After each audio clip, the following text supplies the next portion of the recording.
Hi everybody, welcome back to Sunshine Soap and Candle Company. Today I'm going to be showing you something that I've been wanting to show you for a really long time, and with summer upon us, I thought it would be a great time to show you how I make my loofah soaps. Loofah soaps are great for exfoliating dry, dead skin. I use them particularly for feet and elbows. So it's a good thing to have in your line if you're selling soap, and it's a good thing to have around your house just for personal use.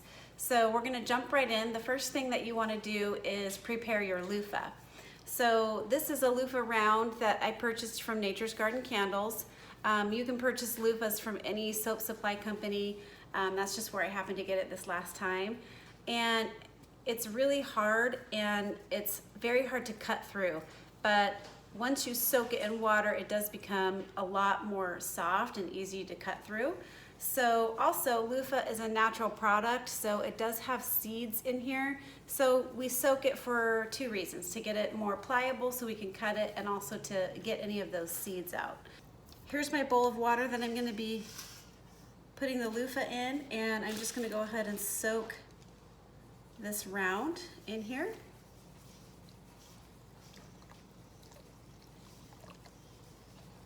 Okay. We're going to go ahead and let that soak for a few minutes, so I will bring you right back when we're ready to cut that. Okay, we're ready to go ahead and cut our loofah. So I'm going to go ahead and take it out of the water. I did get a few seeds in here that came out, and we're probably going to get a few more as we cut. So I'm just going to place it on a cutting board. Let me get this out of the way. And the mold that I'm using today is from moldmarket.com, but I think I picked it up at Nature's Garden Candles, and it's got these little rounds in here. So we're going to be making a round soap, which is perfect because my loofah is round. So we're going to go ahead and cut these into about 1 inch or so, maybe a little bit bigger than 1 inch rounds. And I'm just using a really sharp serrated knife and a cutting board. So we're going to need to cut 6 of these.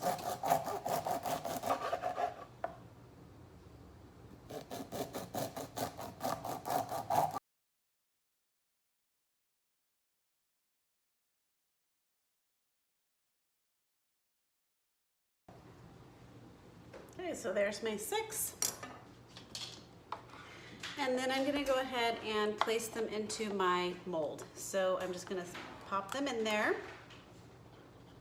Some of them I may need to trim up. That one's perfect. It goes in perfectly. This one I might need to trim up a little bit just to get it more evenly in the mold. The other thing too is when they're wet, you can kind of squish them down to form fit. You know, if they're a little bit on the bigger side. So there's that one.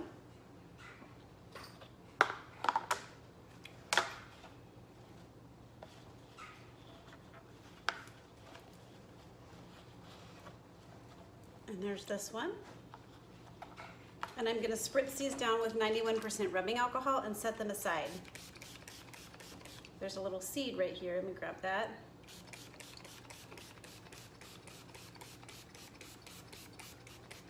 I might not trim this one down, actually. Maybe having a little bit of the loofah stick out will look nice and different. Okay, so I'm going to go ahead and set my molds aside. And we're going to get ready to cut our melt and pour soap. Okay, we're back to go ahead and cut the melt and pour soap. Today I'm using 2 pounds of low sweat melt and pour soap by Nurture Soap. And the reason I like to use the low sweat is because melt and pour soap has a tendency to attract moisture, and then it will create little beads of moisture on top of the soap, and that can look a bit unattractive. So I do like to use the low sweat. I have no problem with this soap sweating or attracting moisture when it's all set up. So you just get a really sharp knife, and you are going to break your melt and pour up into small chunks.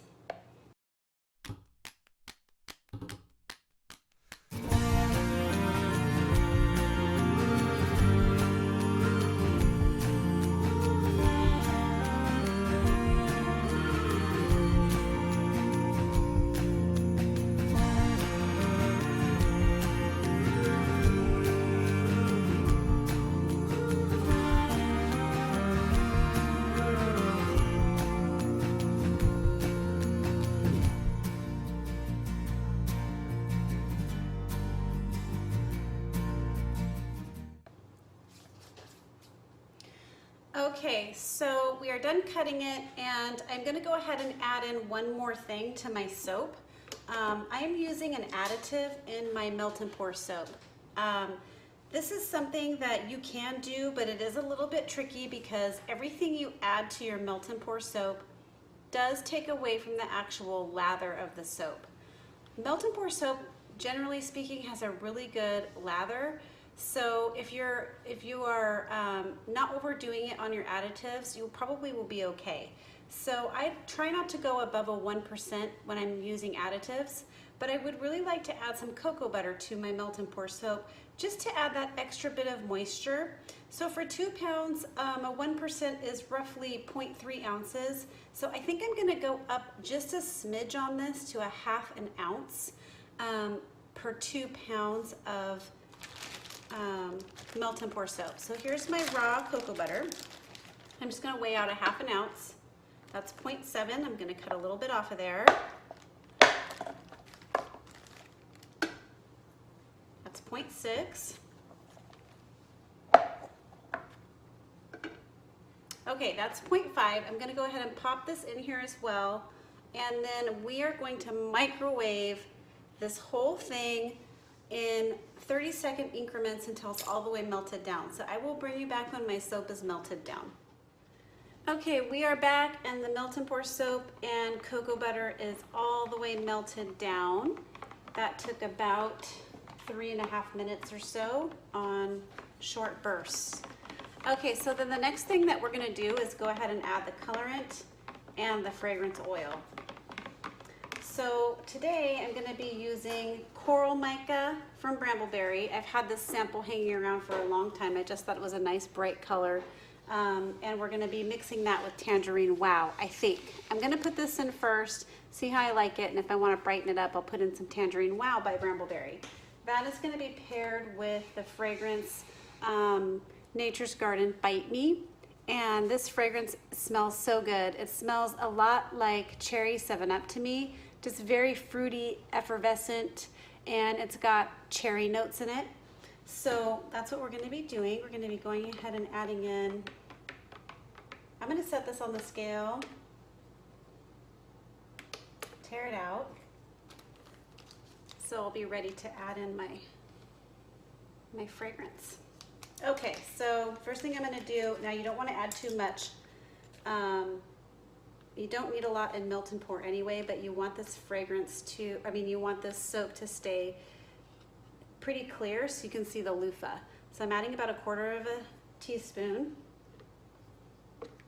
giving that a good stir. And then a great way to break up those mica bubbles is to give it a good spritz with some rubbing alcohol.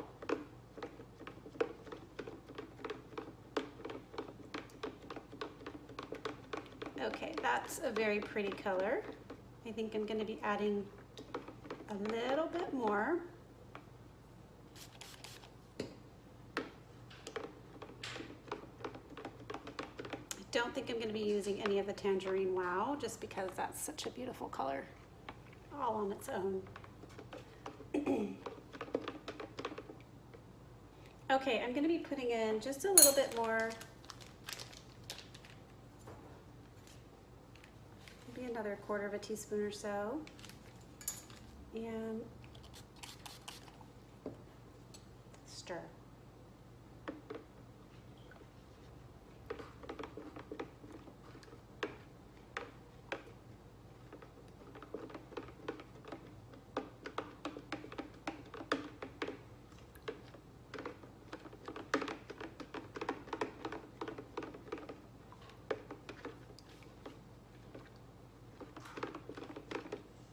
Okay, I'm going to just lift that up to see that all the chunks are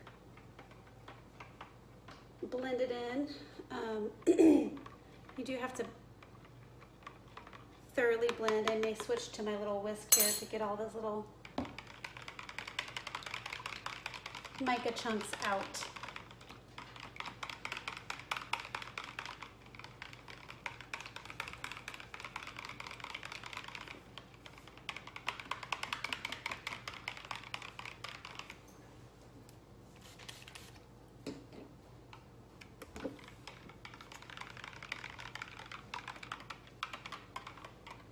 Okay, it looks like everything is nice and incorporated and blended in. So we're going to go ahead and put in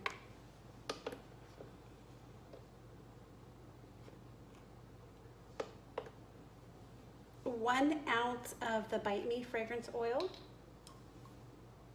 It smells so good. Whoops. Oh, okay, it wants to account for that, so I'm going to leave that whisk in there. There's my 1 ounce. Let me go ahead and take that off. Give it a good stir.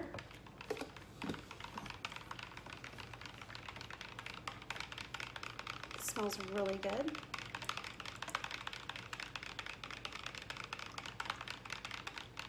Isn't that color so pretty? It's so gorgeous. It almost looks like fruit punch. It's so pretty.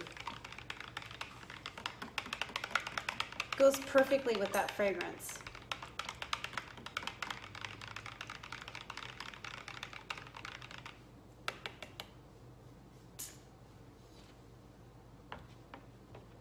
Melt and pour soaps are a great project to do with kids, and they actually are super fun and easy to make yourself. There's no cure time involved with melt and pour soap, so once they're hardened up, they're ready to use, and the glycerin is pretty good for your skin. So overall, you know, melt and pour is a good project. Okay, so I'm going to go ahead and bring in my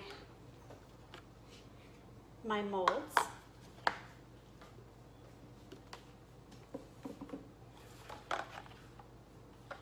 We're going to give these a good spritz with some rubbing alcohol.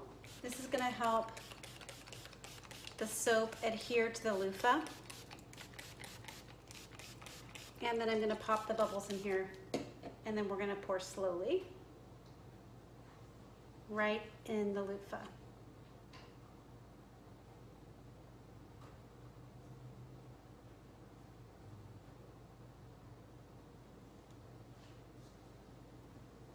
I just love these. They're so clever. They're just such a nice thing to have around.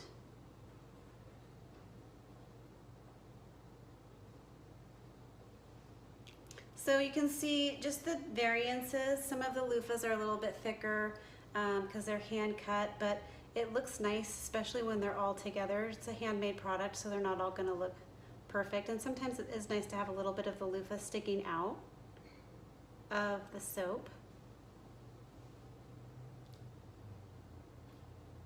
This one is definitely going to be sticking out, but that's okay. Okay, so there's that. I'm going to give it one last spritz to pop any of those air bubbles. I do have extra soap, but I'm going to be melting this back down and reusing my molds and making a few more of these off camera. So I will bring you right back when these are ready to pop out of the mold, and I'll show you how they work.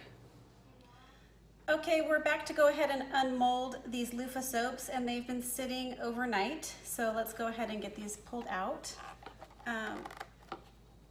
These molds are not the easiest to get soap out of, so I like to kind of stretch and pull a little bit, and then I flip it over and I break the seal and it pops right out. There's the first one. There's the bottom of it. Isn't it so cute? And then there's the top. Beautiful. Let's go ahead and get the rest of these out.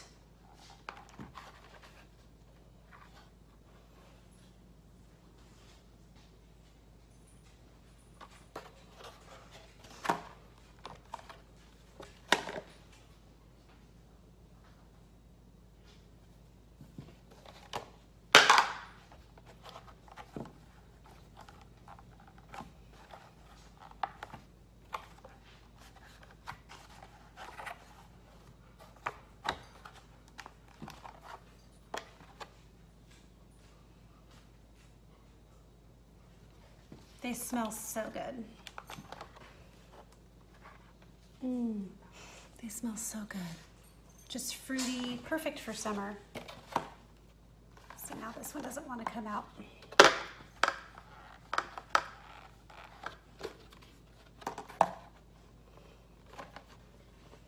Come on. There we go.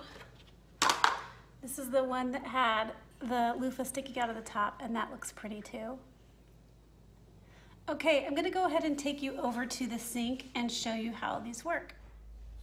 Okay, here we are at the sink. Here's my loofah soap. Just gonna wet it.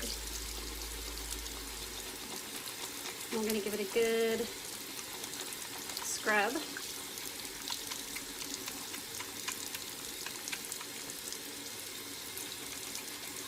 And my loofah is working really good. Now this is what I would take like in the bath or the shower and use on my feet in particular, but you could use it everywhere. These loofahs do get softer the more that you use them, and these round ones in particular are a little less scratchy, I find, than the other shapes that are available on the market. So the more you use this, of course, the softer it's going to get, but it just gives you a nice, pretty heavy exfoliating lather. So again, it's great for those rough spots, but really anywhere you would like a good exfoliating scrub.